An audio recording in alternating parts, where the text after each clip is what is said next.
Good morning, grade 7s. Welcome back to IS. Today we'll be focusing on the project that you have to do for a final grade for our IS class for colonization, but then it is also the exact same project you will be doing in a group as a formative assignment before. So I thought a video so you could check on it anytime you want to explain the project.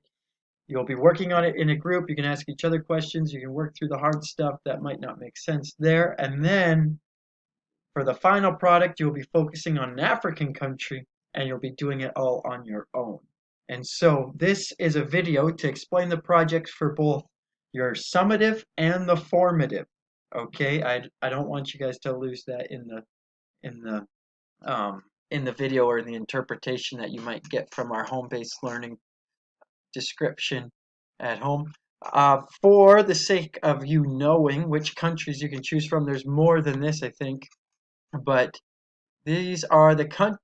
Oh, this is the one we want to go to. Slideshow from current slide.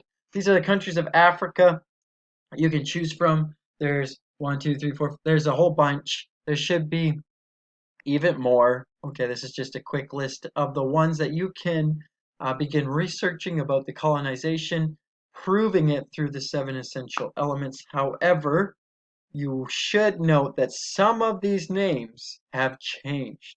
Okay, borders have been changing. There's new countries that weren't even around back then, but make sure you understand the name that it is now, but also the name that it was in the past. Okay, there's a list. You can pause this, look at it, or just find an atlas or do a quick Google search. Now we go from here to our uh, our colonization project. I think we can just go like this. Yeah, here we go. The colonization project is a timeline. There's an example at the end. You can see it. This project, okay, is to be a way of implementing a lot of the skills we've been learning in IS from grade 6 and in grade 7. The two criteria we're focusing on is B and C, which means the process, the way that we're doing it, how we're communicating it is important. And so, yes, because we're doing home-based learning, you will have to send a video of yourself explaining your final project to ManageBack, but I'll get to that later. This is just the assignment. Here, okay, the project is for you to prove that colonization happened in an African country or your other country um, if it's the group work part. Proving it through creating a timeline with primary sources. Each element needs a primary source and a time in history that it happened.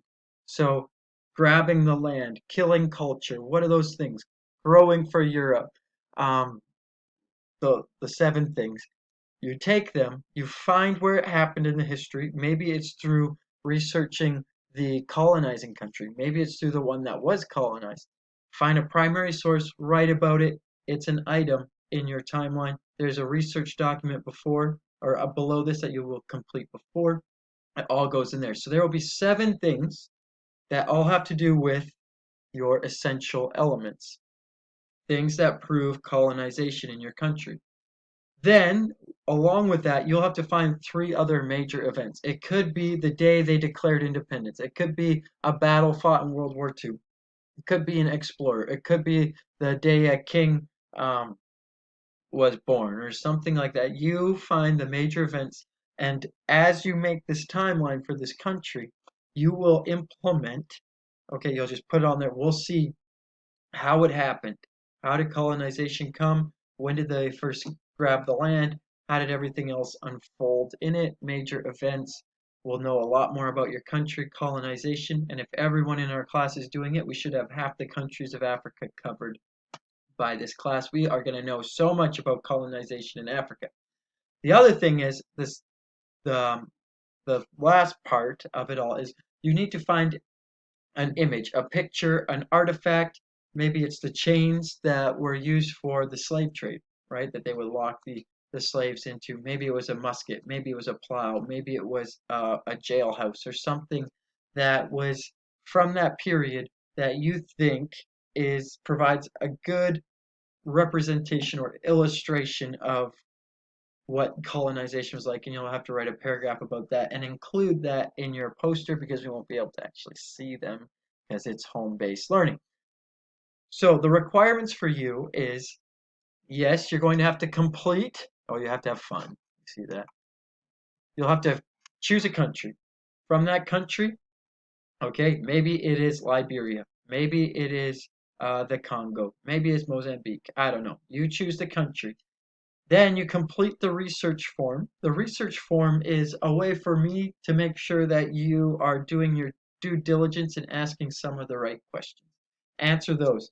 Then, when it comes to writing about your 7 paragraph or the 7 essential elements, a paragraph for each one, that's where I see your skill. Okay? I see the kind of questions you ask, what kind of resources you are finding, what kind of primary sources you're using to identify those 7 things. You'll include those. There's a little table below for that. And then the fourth part, step 4, is you're writing your 3 paragraphs on the 3 major events outside of those 7 essential elements that you found. Um, Find an item that illustrates your country, write 1 paragraph, create the timeline. Oh, and I should add, and then film your 5-minute presentation and send to Mr. Chris. There we go. You can see me typing it in there right as we go. I don't type everything correctly. Of course, and always you need your works cited page. You will be using primary sources. You'll give an explanation for how you know the source is primary, why it was helpful. That's all below. Here is our rubric. You have effectively completed the research sheet, applied your findings effectively in the story. You have used 3 primary sources, those kinds of things. You will need to use a lot more than that, but primary sources is what we want. Bibliography, you have 1 to 2. Um, you've written all your paragraphs. There's 10. Remember, there's 7 for the essential elements and 3 paragraphs for your major events, plus you've illustrated your things effectively. This will be a lot of fun for you. Here's the research sheet. It's what is the name of your country? Okay, maybe it's Algeria or something like that, but what was the name of it then as well? So what is it now? What is it then? What country or countries colonized this country? Because if you look at Egypt, it wasn't just colonized by the British, which we often think it was. It had the Ottoman Empire, there's the French influence, there's a lot of colonizing or powers wanting to colonize it. So write about that. Tell us who was involved, how long were they there for, how long was each country there for, should be in the what country or countries colonized this place, and then how long was the colonization period. So when did the first colonizers show up to when did it end? Because it might be only 100 years of the British, 50 years of the French, but over 100 more years of the Germans or something like that. It wasn't the Germans. The Germans never colonized anyone for 100 years. But how long was the period for these people? Because think of how many generations of people might have lived under colonization and thought it was the norm, how this always was. And we'll be looking at that after the projects are over. How did the colonization end? Was there a revolution, or was it like India where they just gave back the power to the people slowly over time? What reasons? What was the reason why they're there? What was the resource? What was it? Tobacco? Was it sugarcane? Was it gold?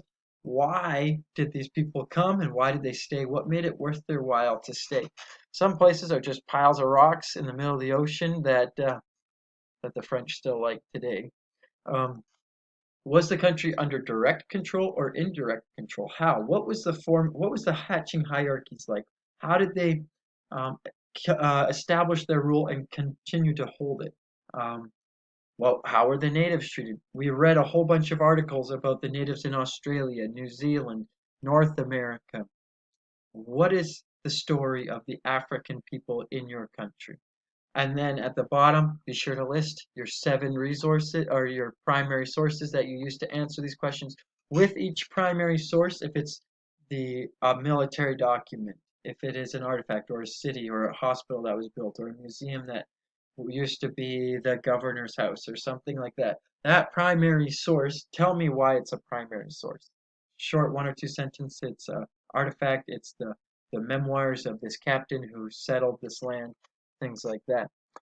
Then, step 3, your 7 essential elements. This is where you tell me how you see these elements in the mall. 5 sentences for each one, describing to me how you saw them. What evidences were there? The land grabs, was it vicious? How did they kill culture? Was it through education? Was it through murder? Was it through law where they just made it illegal? Those kinds of things. Talk about those. Again, primary sources. This is where you're going to use the most likely. And then the 3 major events. Remember, if it's a war, there's always 2 sides to the battle. The victor tells the story. Make sure you are getting a good and unbiased account of the event and telling it to the best of your ability. 3 things. That's step 3 or step 4, primary sources. Step 5 is finding something that you think best represents, illustrates the colonization of this country. Imagine you had to create a museum for the colonization of Africa, and you were in charge of bringing one artifact to represent your country's struggle. And you put that in there. Tell us why you chose it. Primary source, if you have them. Your bibliography, use the space below. You need to tell me where you got your sources. Always MLA format for our class. And then this is an example. It's not the best example, but it's the only one I could find before we had to leave Indonesia, so I took a quick picture. Yeah, it's not the best example, but remember, timelines don't have to be aligned with events coming off of it like crazy. You can be creative, you come up with it. It should be on a poster so you can present it easily, but if you like doing it through some digital format, make sure it is um, easy to use and easy to present with in your video. If you have any questions, I will be probably explaining this the next 4 or 5 virtual meetings in a row just to make sure everyone understands. This is the exact project you will be doing for a summative, but it's also your formative. So in a group, you will do this project through a country that is not from Africa, that was colonized. There's a list from the previous video, or I'll post it on the manage back. But use that. Get used to answering these questions. Get used to looking for certain things and apply it to your final product. I hope you enjoyed. If you like this video, you can comment. Actually, don't comment. I don't know why people comment, but um, you can subscribe if you want to see great content about projects. Okay, see you later, alligators.